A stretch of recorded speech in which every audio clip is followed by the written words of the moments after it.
But it won't. Maybe it'll get us when we all. You want to put, Oh, it'll get us.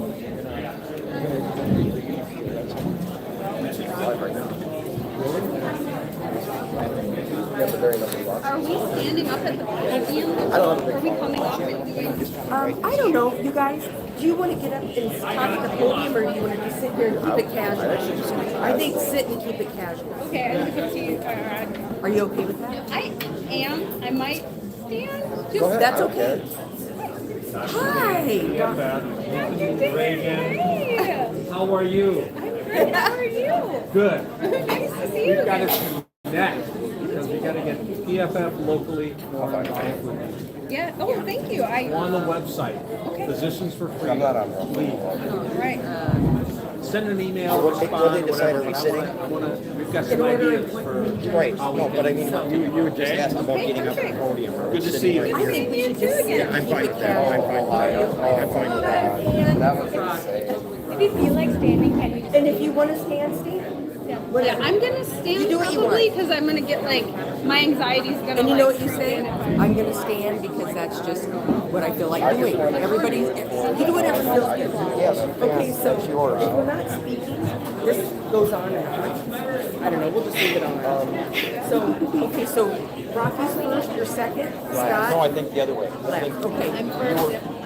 Katie, So, and then Myra, Rob. Where's the Crayola crew? okay, guys, I have to shut off right now because I'm going to speak and introduce you to the pledge quick. And when we're ready to go with you guys, you just hit the bottom here and it'll say back. Otherwise, when I hit the bottom, it's off. Okay. That's it. So you can do that. Flag. Apparently Rocky didn't get the memo. So, We were Katie, supposed to wear some fluorescent colors. No, first, second, third, fourth. So you're third. You have time to gather your thoughts.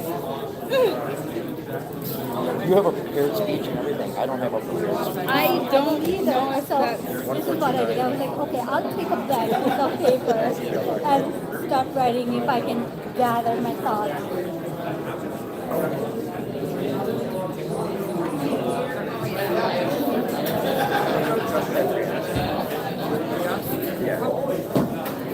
Okay, we can get rolling, guys. All right, Okay, let's go. let's go. Okay, I gotta do some stuff. All right. Ms. Millhauser. Millheiser, Millheiser, Miss Millheiser. Take your seat, please.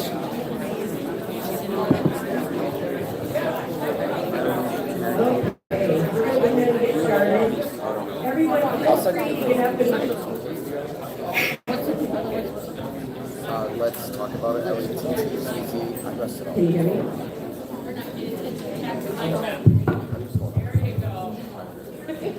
Thank you. Okay, feel free to get up and get beverages. If you want to eat, please feel free to move around the room. The restrooms around the corner for men and women. And so that's our housekeeping for the evening. We're going to go ahead and start off with the Pledge of Allegiance. So if everyone can please stand.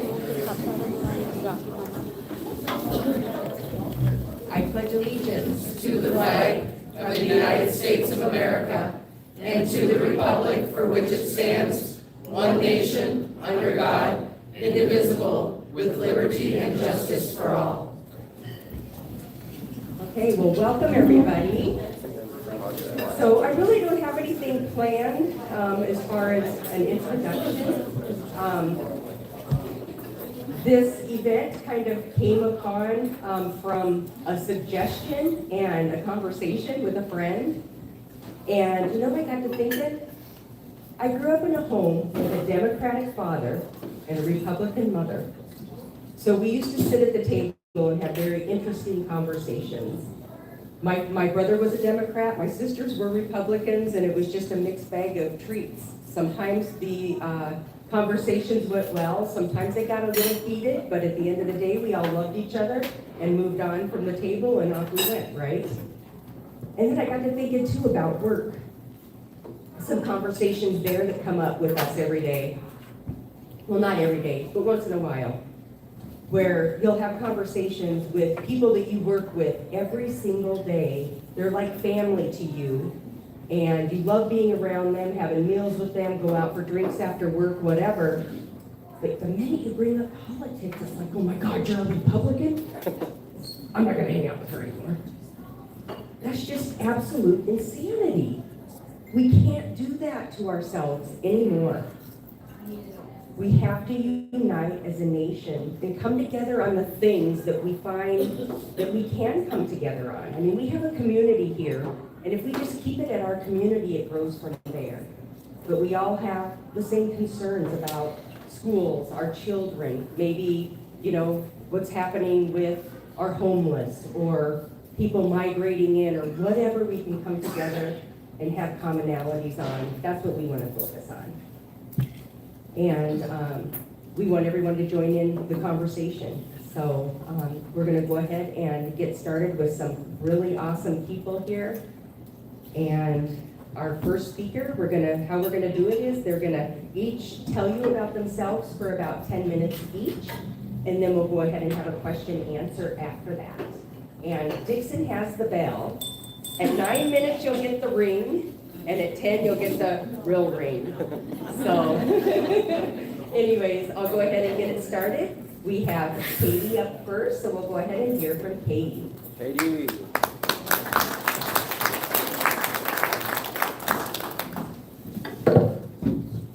Hi guys, my name is Katie Gentry. I used to be a very hardcore leftist. I strongly believed in everything that I thought was right and good. And now I am on the right, and I still believe that everything that I believed was right and good. And I'm just going to get into it a little bit.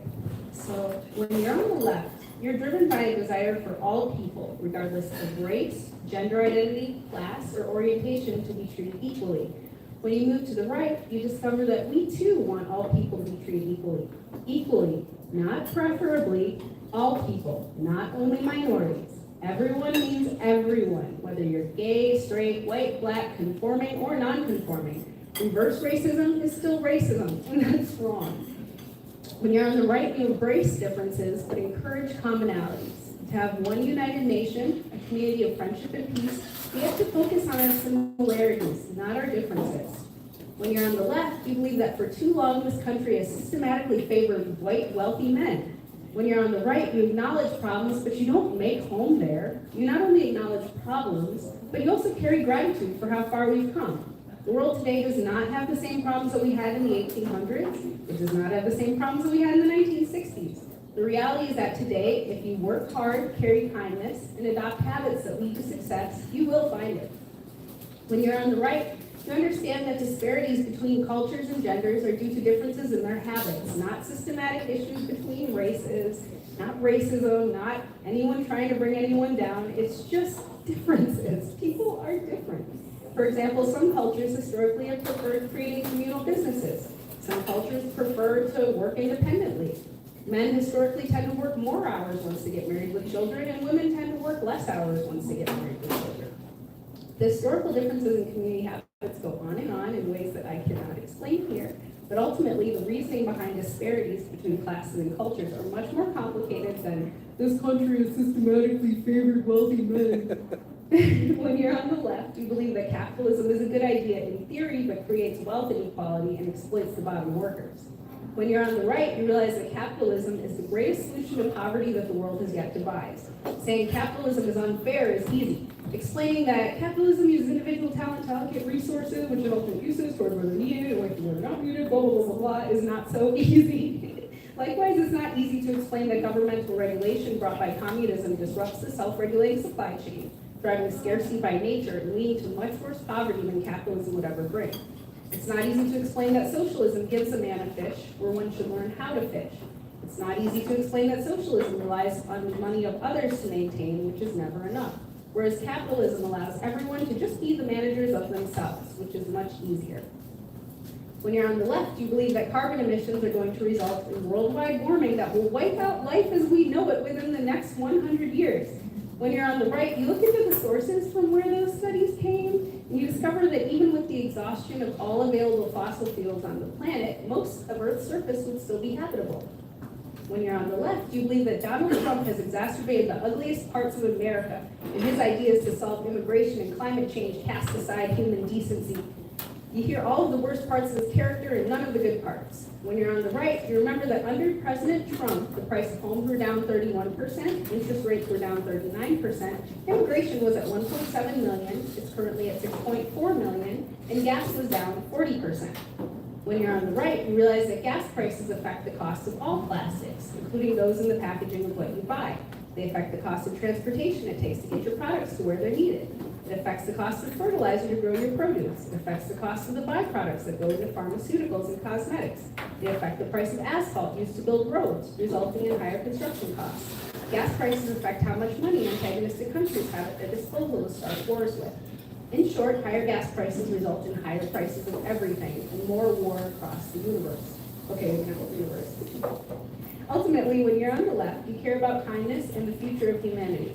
When you're on the right, you believe in kindness and the future of humanity. But our goals to get there are different. Don't be afraid to look at the perspectives of others. Don't let opinions sway what you know to be true in your heart and mind. Don't let emotions disrupt your sense of reality. And ultimately, don't hate each other. Find middle ground through peaceful discussion, look at things through the eyes of others, and ultimately, never stop fighting. Thank you.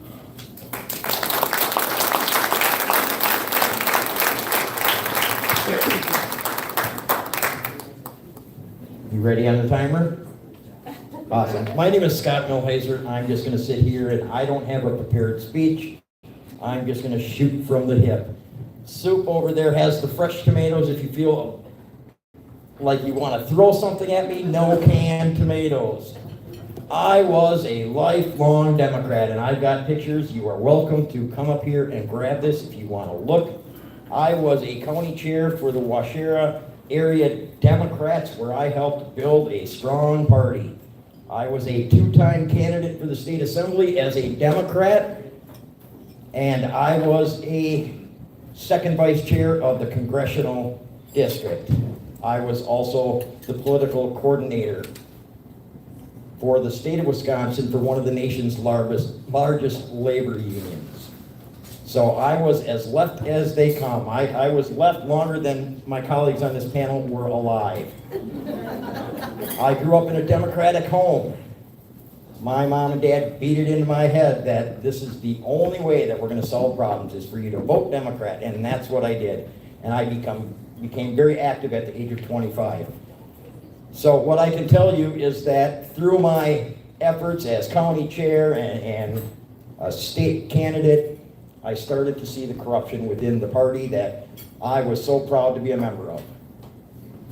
When I was a candidate in 2008, I lived in a very red district, and I was going to challenge a three-time incumbent in a district that had been red for a long time.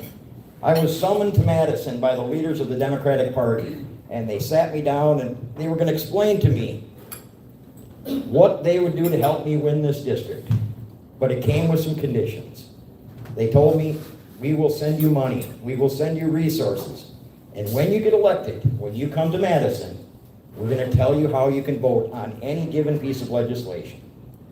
And they're also going to tell me when it was okay for me to vote against Democratic legislation, when it was safe for me to do so. I told them to stick it because my idea of a representative was someone who was going to go to Madison and represent the people, not the party.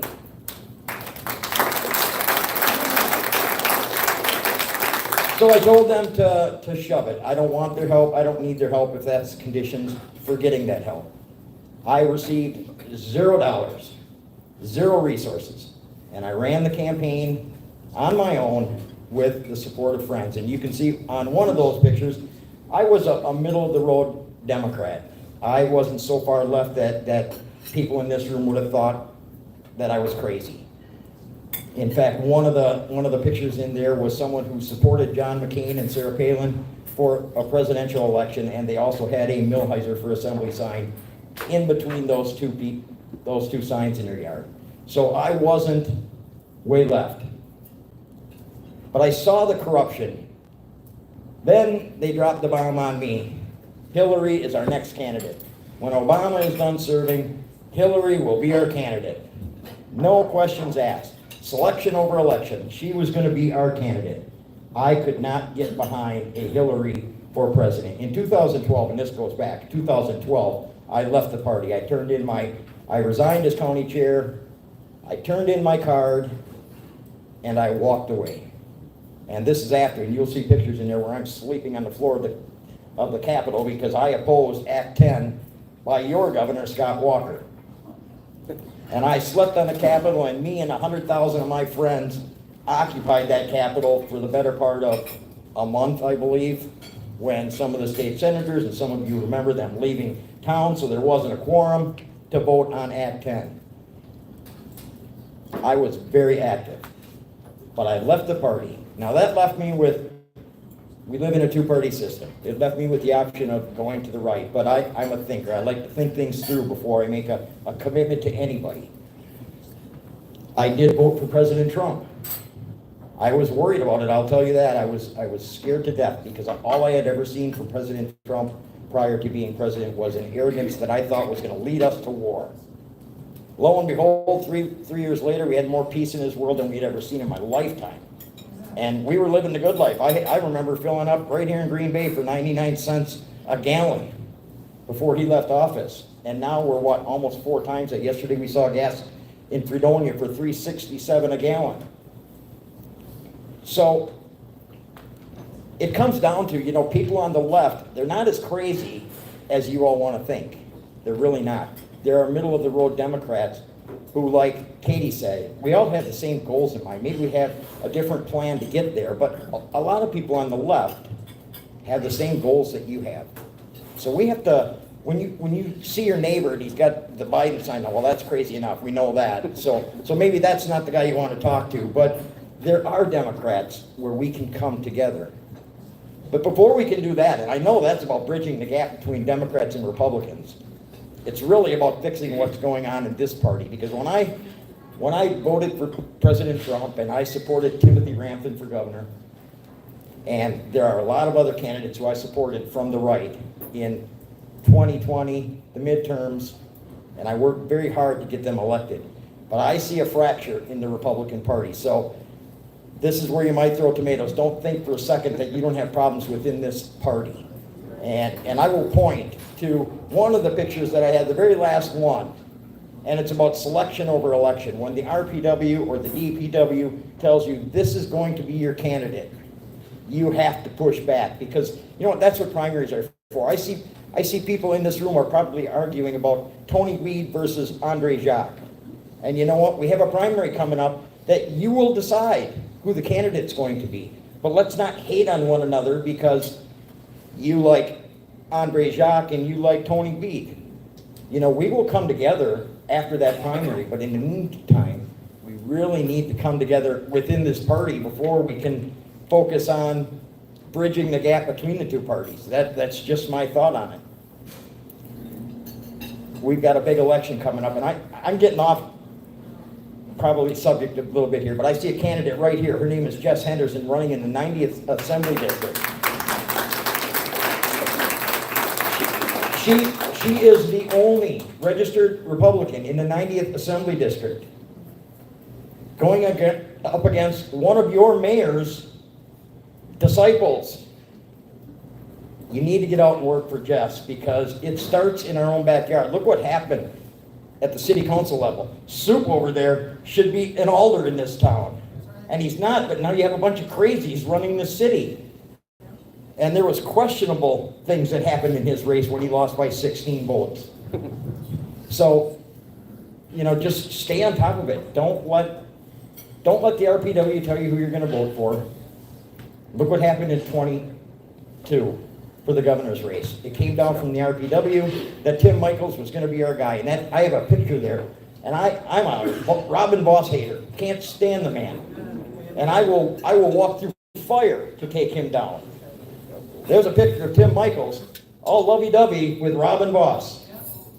There's another image on that last picture of Timothy Rampton an event that I went to, I witnessed it. He dropped down on a knee with a group of supporters and they prayed during that event. And that was the option. But the RPW wanted nothing to do with Tim Rampton. because of his conflict with Robin Voss, and Robin Voss calls all the shots. And I'm telling you, if we have to fix our own party, and I'm proud to be a Republican now. I'm not a member of a county party because I don't feel that the county that I live in has a strong mindset. They just don't. They cave to the RPW. But I've met some of the people in this county party. I think you guys are headed in the right direction. There are several good county parties. So get involved at the county level, fix what's going on in our own party, and then we can bridge this gap that we have between left and right. And we're not as different. That bell down. You got it. You know, we're not as far apart as what you might think. There are people on the left that you will never reach, just like there are people on the right that will never move close enough to center. I'm a strong believer that there is a uniparty in play. And, you know, there was a time in my life when bipartisan legislation was really a good thing. But now you know what it is? It's uniparty in action. And, you know, we have to make wise choices. Stop fighting within ourselves because of candidates who will be decided at the primary. And, you know, that's all gonna work its way through. Enjoy the pictures. If you have any questions to a lifelong Democrat, I will be ready to answer anything you throw at me when these two. And I also want to thank Tamara for inviting me to be on this panel. These guys have really good stories. And this young lady was on my podcast. I do a podcast. She was on my podcast last night, and people absolutely loved her episode. So I'm going to turn it over to Myra.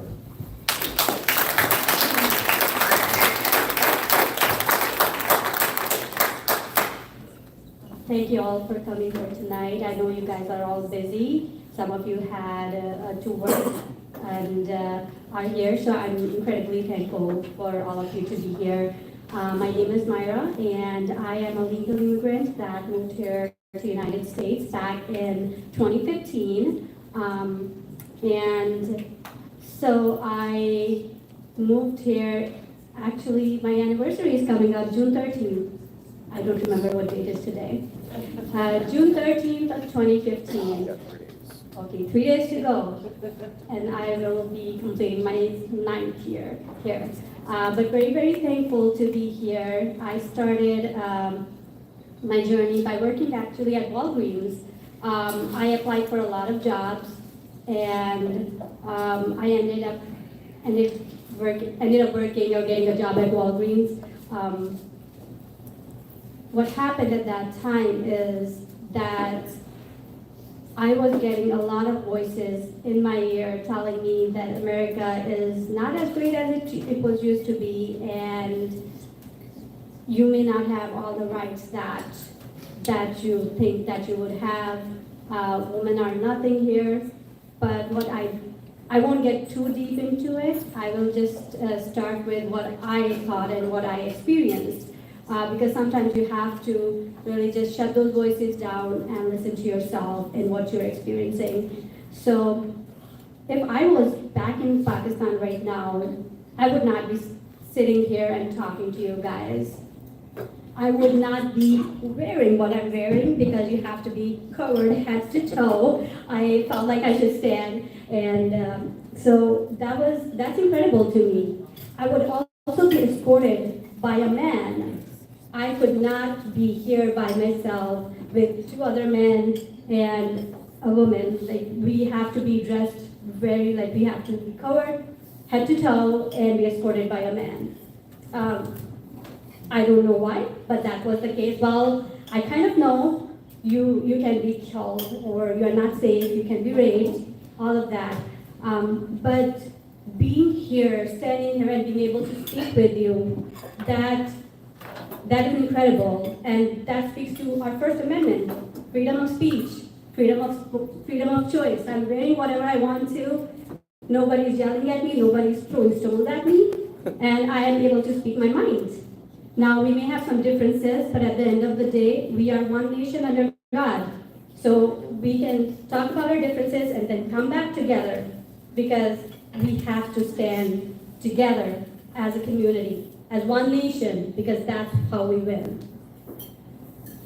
So then I kept working, and it was not that easy. When I started, I remember I had one hoodie and I would walk to work. Sometimes I did not know how to take a bus. Sometimes I would get help from friends. I had one hoodie and it started snowing, and I just did not have enough clothes. Like, I did not have money to buy clothes. But another thing I noticed is that nobody took that opportunity away from me. I had the opportunity to start working and make something of myself. Nobody told me, hey, you are a person of color, or you have an accent, we cannot give you a job. You're not going to get somewhere. Yes, there were some voices, as I said, but sometimes you have to believe in yourself. Sometimes you have to believe that you are capable of something, you are a person of your own, and if you put your mind to something, you can get that. So anyways, I kept working. Sometimes I would walk. I did not have snow boots, so I remember from my first or second paycheck, that's what I got. It was around Thanksgiving time at that time, so I went to Macy's and I got myself a winter coat and winter boots, so I could walk in snow if I had to go to work.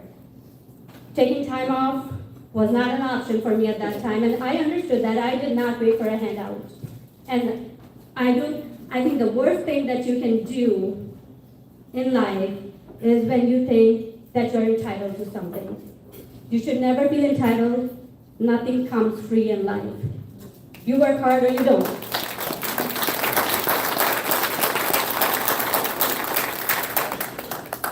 So that's the mentality I had. And I kept working hard, and when it came time for me to switch careers, or not careers, because I always studied numbers. I was going to school for accounting back in Pakistan, so when it came time, I was obviously not expecting to get something big as soon as I got to America, because I had an accent, I was learning things, I did not know how to communicate well and it would be hard for people, so I did not want people to bend over backwards for me, that hey, people should learn Urdu, people should learn my accent. No, I had to meet them halfway. I still have an accent, but I would like to say that people can understand me and we can communicate well. Thank to God. I always like to say I come from a Christian family, so I give all glory to God. And if somebody here has a different belief, that I respect that. Again, differences, but we are all one. So I just give all glory to God. Another thing that I noticed over the years is that our taxes keep increasing, and our money is going somewhere where I just don't agree that it should be. And because I came here as a legal immigrant, that's something that's closer to my heart. Now, if my money is going somewhere to support somebody, that is to you guys, not illegal immigrants. We have a lot of homeless problems. We have veterans. We have other problems in our country. So my first priority is the people of this country, our country, are getting help. We don't have time and money to resolve other countries. Nobody's stopping those other countries to get prosperous. They just have to focus. They just have to focus on their problems and they can fix that. So, anyways, our taxes, I don't have to get into that. Katie actually went over a little bit of statistics on what's happening right now. But we have to really stand together as a nation and decide what we really want. Because we, the people, are the ones who are going to be the future of this country. Our kids are the future of this country. So we have to make sure that we are getting them the right education. We are making sure that they're fluent in mathematics or other history. History is something that is not being taught in our schools very well right now, and we should know what our history is. That's what made us successful, made America the greatest country in the world. So we have to look at these things and see where we are heading. I am incredibly thankful to be here, standing here, and I'm just filled with gratitude with everything that I have. So no matter what anybody tells me, I'm always going to say that it is the greatest country on the planet, just because I know what racism really is. I know what inequality really is. And I just have never faced that here. And again, no offense to somebody who thinks that way. I am just giving you a different perspective because I have really, really seen that. I have seen people getting killed over that. At least here we can have a difference of opinion, but nobody is like killing somebody. But it becomes a problem when we try to push our opinions on somebody else. That takes away the whole purpose of our First Amendment. So we just have to make sure that we are coming together as a people. We can have differences. We can be different from each other. That's what makes this world interesting. That we have different opinions. We can come from different worlds. But at the end of the day, we are one nation. We have to support each other.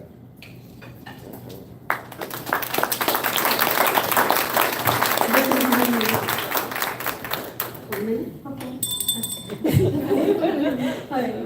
Well, I will be more than happy to answer any questions that you guys may have, any comments that you may have, even something constructive.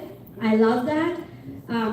But yeah, you have to sometimes shut those voices down that are telling you about negative things. One thing that really controls the human mind is media. Sometimes you also have to use common sense.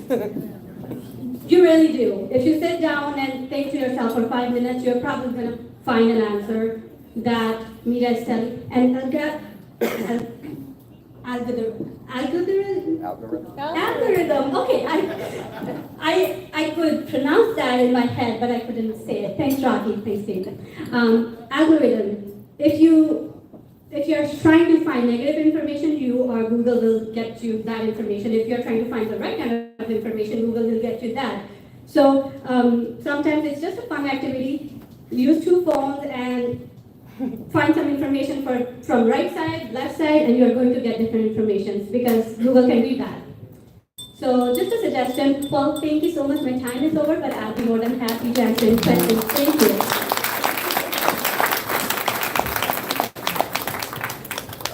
Good evening, everyone. My name is Rocky. I'm going to be coming at this from a very, very different perspective. Like everyone on the panel, I used to be an ex-liberal as well. Very hardcore liberal. Actually, if you would go back about 15 years, I'd probably say I hated every one of you single person.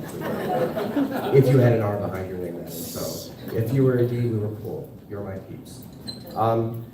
So a little bit about me. I grew up with a single mother, in a single parent household, and she had me at a very, very young age. And I get it. She wasn't ready to have a child, especially one as wild as me, as she would put it. But when I was younger, growing up, I never really had a strong hold set on anything that would give me the guidance to be a better person, a better adult, teach me things that would make me successful in life and in my future. What I did have was an addiction-stricken mother that had no idea how to raise a child. I had a broken home, nowhere to live half the time because all the money went to drugs. At a very young age, I was sexually assaulted by one of her friends because she wanted to get high. And that went on for, I would say about 4 or 5 years. So this is the first time I'm actually telling this story in full length. First time I've ever been on a panel, so I apologize if, it's a little rocky, but so the sexual assault started at a very young age because of a mother with a drug addiction. She had no control over her own life, so how could I expect her to have control over me? Father, never there, didn't even know his name, didn't even know he existed. Bounced around house to house all over Chicago. Grew up in the South Side, Cicero and Augusta for a long time. I don't know if you know that area, but it's very, very, very dangerous. There was a lot of family issues. Basically there's no stability. There was a lot of trauma, no stability.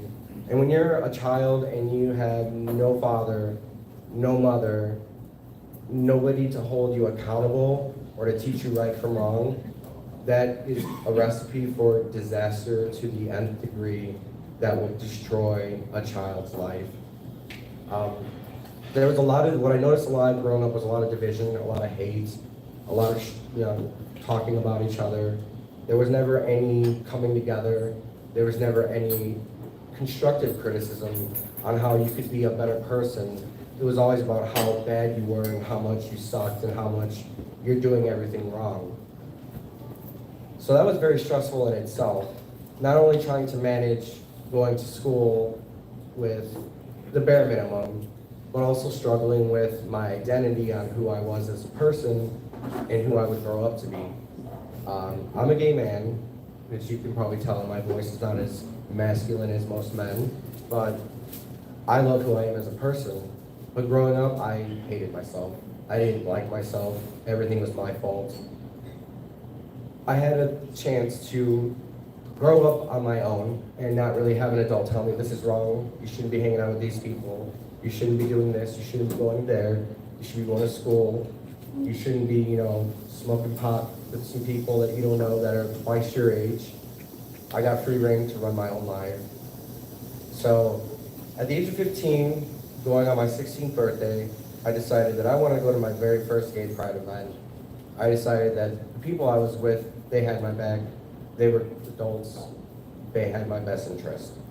So as the night went on, I was able to get into bars underage because when you're in that type of community, anything goes as long as you're quiet. And that's the God honest truth as someone who lived through that and has been a part of that community for the better portion of my life. So as the night goes on, I'm having fun, it's my birthday, I'm at a drag show, having the best time of my life, and then I get a drink, and next thing you know, I wake up in someone else's apartment, covered in blood, clothes on, and feeling like I wanted to kill myself at that very moment at all. And I was at 16 years old. So from 16 until about 24, 25, when I actually left Chicago, everything I experienced made me feel nothing at all, just like a black hole, just ripped right out of my chest.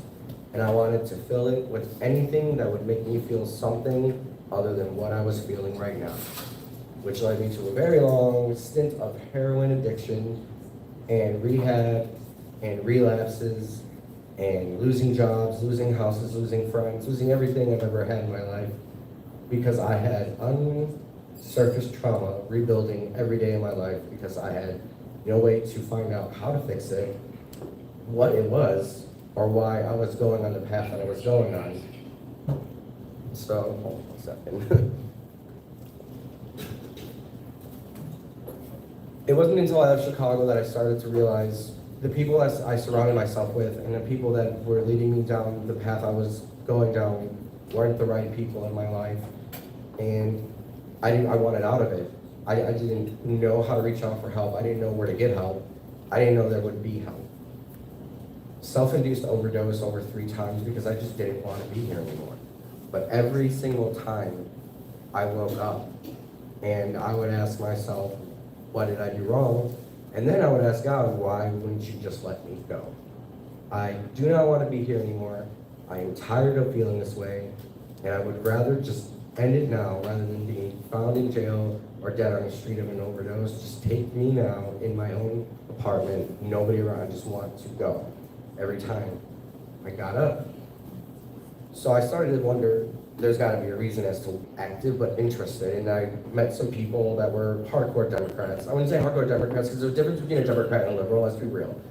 Liberals are very different than Democrats. I mean, you can have the old school Democrats like, back in the day, the Kennedys, and you think about Democrats today, I don't even know if they would be considered Democrats, because if you think that, you shouldn't mutilate children, then you're a far-right extremist. You think you should have a closed border, you're a far-right extremist. Even though you could be the most liberal person in the world, you just want to have low taxes, closed borders, and safety. That makes you a far-right extremist now. And I'm sorry if I'm offending anybody, but that's just the truth. It isn't what I see, it is what I feel and what I am witnessing, not what I've seen on the Tell Live vision. got so entranced in finding reality and finding an identity and wanting to belong somewhere that even after I was trying to get sober, I would find myself sucked in to another black hole of trying to please people because all I wanted to do was be liked and fit in somewhere. And that's kind of what's going on with what's happening. I don't know if you guys heard about this yet, but they're coming for your children right now in the medical industry and with these activists that are pretending to be teachers and with all these people running in local offices, federal government, all of it. They don't have our best interests. I don't care if you're left-wing, right-wing, center, you don't vote, which you probably should. It's the greatest ability that God has given us ever, is to have our vote be counted and vote for the person we want. But everything has changed. Nothing is the same anymore. Everything is completely flipped around, upside down. And I know that for a fact because that's how they work. That is the agenda for the liberals. That is the agenda for the far right, far left radicals, excuse me. It's to take everything you know that is normal and flip it upside down. What's good is bad, and what's bad is good. And I'm pretty sure everybody in this room can feel that right now. Whether you want to believe it or not, you feel it. And if you say you don't, you're a liar. I'm sorry. But you know something is wrong and something is happening right now. And it's not left wing, it's not right wing, it's good versus evil. That's plain and simple. Good versus evil. Throughout my teenage years, I would be at every Pride event, I would be at every protest, I would be at every rally for the Democrats. I would do anything I could to make sure that my Democratic fellow people won. Everything I could. Probably gonna hate me for saying this too, but I voted for Hillary in 2016. I loved her. I loved her, but I was told to love her. I didn't love her, I didn't even like her, but I was told I had to like her. And when Trump won, I'm gonna tell you right now, if you wanna talk about a big baby crying, that was me. I thought my rights were gonna be taken away and I was gonna lose everything I had just because I liked someone of the same gender. I thought that everybody was gonna die because we were gonna go to war and it's gonna be World War III and it's just terror, terror, terror. You know, scare, scare, scare, intimidate, scare, silence, you know, confuse, indoctrinate, radicalize. And then at the end of the day, I had like such a bad mental breakdown, I didn't know what to do. So I decided to do one thing that I've never done in my entire life, was actually start to research and look into things for myself. I wasn't gonna listen to what one person said, I wasn't gonna listen to what that person said, I was gonna find it for myself and come to the conclusion myself. And what I felt internally, instinctually, and in my gut is what I was gonna do. And from that moment on, I realized that I have been duped, I have been lied to, I have been taken advantage of, and in a sense, my whole humanity was raped from the democratic liberal agenda. Everything that I thought was real was taken away from me because I lived in a reality that one person that countered my beliefs with truth would make my world crumble. And then I have no grasp on reality or anything to hold on to anymore. And that's what's happening with these people on the far left, is they live in this ideology so much that that's all they have. That's all they can cling on to. And when you hit them with truth, and that truth knocks reality right into them, everything breaks. And then they have nowhere, they're done. But I've noticed that when that happens, there's nobody on the opposite side willing to grab them and show them the right way without having to bash them or make them. I'm not saying you guys, I'm just saying you come across people like that. And that's on every side. Nobody's innocent in this world. Everybody sins, you know what I mean? We're all sinners. We just sin differently. And so basically, everything that I've gone through led me to realize that this has to change. So I took my trauma, turned it around, and now I fight for children. I work for an organization called Youth Against Bullying, and I'm the co-chapter of the Military Wisconsin chapter, and we go out and we fight for kids. We stop them from getting surgeries and medications, and we tell them, just wait, and if it is real, it'll still be there. So it's about time we just realize it's not party versus party. It's just good people and bad people. And if you want to be one of the good ones, it's time to start fighting back. No,